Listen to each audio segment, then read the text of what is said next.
अस्सलाम वालेकुम नाज़रीन, ताज 92 न्यूज़ के साथ मैं हूं नाइला भट्टी। चलते हैं आज की अहम खबर की तरफ।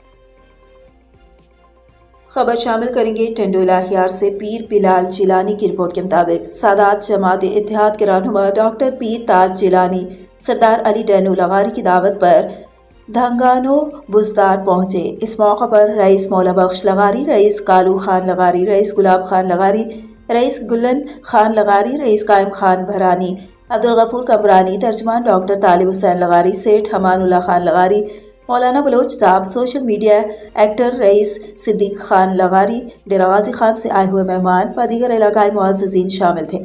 सादात जमात इत्तेहाद के रहनुमा डॉक्टर पीर ताज जिलानी का सरदार अली डैनू लगारी ने इस्तकबाल किया। बाद अज़ इशाया सरदार अली डैनू लगारी ने कहा कि धंगानो बुजदार की आवाम एक दूसरे से मोहब्बत करते हैं।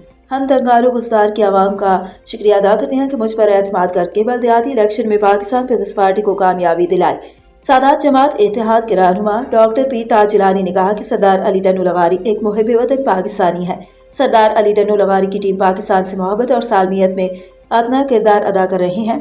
तर्जुमान सरदार अली डैनू लगारी डॉक्टर तालिब हुसैन लगारी ने कहा कि धंगानो बुजदार की आवाम अमन पसंद है और डॉक्टर पीर ताज जिलानी की क़यादत में दिफा पाकिस्तान विंग में अपनी खिदमत पेश करते रहेंगे। डॉक्टर पीर ताज जिलानी हर मसलिक, हर मजहब, हर बिरादरी से मोहब्बत करते हैं। पाकिस्तान की दिफा और इस्तेहकाम में अपना भरपूर किरदार अदा कर रहे हैं। हम डॉक्टर पीर ताज जिलानी को सलाम पेश करते हैं।